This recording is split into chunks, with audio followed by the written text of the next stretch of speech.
بھوک کی شدت بڑھتی جا رہی ہے، جناب حبیب اجمی کی بھوک کی شدت بڑھ گئی، ادھر ہانڈی بھی تیار ہو رہی ہے، اب ہانڈی تیار ہو گئی، بی بی کو کہتے ہیں کہ بیگم اب ذرا ہانڈی دسترخوان پر لی جائے، بڑی بھوک کی شدت ہے، بیگم دسترخوان پر ہانڈی پیش کرتی ہے، اب ہانڈی کا ڈھکن جو کھولتی ہے بیگم تو بیگم حیران رہ گئی، جس ہانڈی میں بکری کا سر پکنا چاہیے تھا اس ہانڈی میں خون پک رہا ہے، خون ابل رہا ہے، بیگم دیکھتی ہے ڈر جاتی ہے، حبیب اجمی بھی ڈر جاتے ہیں، دل میں ایک خوف طاری ہو جاتا ہے، خدا کا خوف پیدا ہو جاتا ہے، بیگم چلا کر کہتی ہے، بیگم غصے میں آ کر جلال میں آ کر کہتی ہے، حبیب اجمی دیکھ لو تمہاری کارستانیوں کا یہ نتیجہ ہے، تمہاری کارستانیوں کا یہ نتیجہ ہے، تمہارے اعمال کا یہ نتیجہ ہے۔ حبیب اجمی دیکھتے ہیں تو رونے لگتے ہیں، اب کیا کیا جائے، دل میں خدا کا خوف پیدا ہو گیا، اب سوچتے ہیں کہ توبہ کر لی جائے، اب کبھی یہ کام نہیں کریں گے، اب ہمیشہ رزق حلال کھائیں گے، اس خیال سے گھر سے باہر نکلتے ہیں،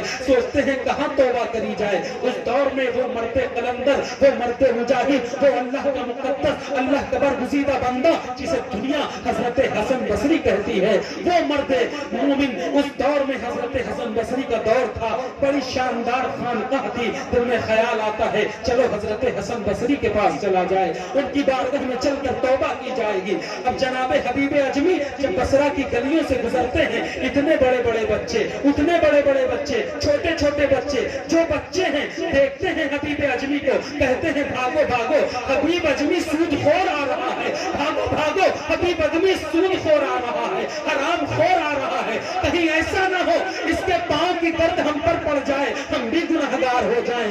اتنا سننا تھا، جناب حبیب اجمی اور رونے لگتے ہیں، تڑپنے لگتے ہیں، اے مولا آج مجھے معلوم دے رہا ہے میری کنڈیشن کیا ہے، میری حیثیت کیا ہے، میری اوقات کیا ہے۔ ملت اسلامیہ اب اور زیادہ دل میں خدا کا خوف پیدا ہوا، دھیرے دھیرے جاتے ہیں جناب حسن بصری کی خانقاہ میں داخل ہوتے ہیں، حضرت حسن بصری کی خانقاہ میں داخل ہوتے ہیں، اس اللہ والے سے نظر ملتی ہے، دل میں توبہ کا ارادہ کرتے ہیں، دل سے تائب ہو جاتے ہیں، اللہ کی بارگاہ میں توبہ کرتے ہیں اور حسن بصری کا دامن پکڑ لیتے ہیں۔ اب وہ اللہ والے کی ایک لمحے کی صحبت مل جاتی ہے۔ اب ملت اسلامیہ جب حضرت حسن بصری کی خانقاہ سے جناب حبیب اجمی باہر نکلتے ہیں، وہی بچے جو تھوڑی دیر پہلے کہہ رہے تھے بھاگو بھاگو حبیب اجمی سود خور آ رہا ہے، اب جب ان بچوں کی نظر پڑی تو معاملہ بدل گیا۔ اب وہی بچے کہہ رہے ہیں اے بچوں، اے دوستوں، ایسا ہے پیچھے ہٹ جاؤ، کہیں ہماری گردن حبیب اجمی پر پڑ جائے اور ہم گنہگار ہو جائیں،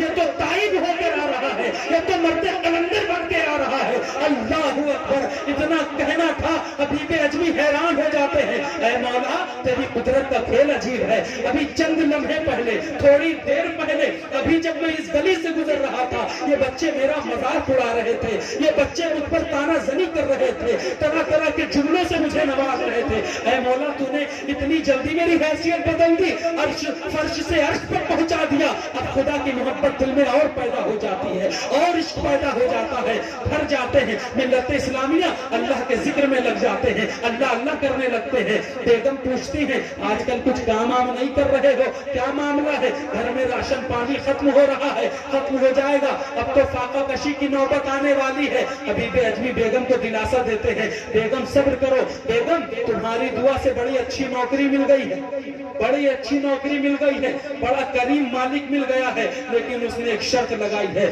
کہ حبیب اجمی تم کو روز روز سیلری نہیں دوں گا، روز روز مزدوری نہیں دوں گا، روز روز مزدوری مجھ سے مت مانگنا، میں اکٹھا ایک ساتھ 10 دن کی مزدوری دے دیا کروں گا، 10 دن پورے ہوں گے مزدوری 10 دن کی لے لینا۔ حبیب اجمی نے بیگم کو یہ بات بتائی، بیگم کو تھوڑی سی تسکین ہوئی، چلو انتظار کر لیا جائے، 10 دن کے بعد سیلری ملے گی۔ حبیب اجمی تو کہیں نوکری کرتے نہیں تھے، وہ تو صبح ہوتی تھی گھر سے باہر جنگل کی جانب چلے گئے ہیں، جنگل میں بیٹھ کر ملت اسلامیہ اللہ اللہ کر رہے ہیں، خدا کو یاد کر رہے ہیں، اللہ سے عشق و محبت کی باتیں کر رہے ہیں۔ ملت اسلامیہ خدا سے عشق پیدا ہو گیا ہے، دل میں خدا کا خوف پیدا ہو گیا ہے، اپنی ہر سانس پر اللہ کا نام لے رہے ہیں، اور حال یہ ہے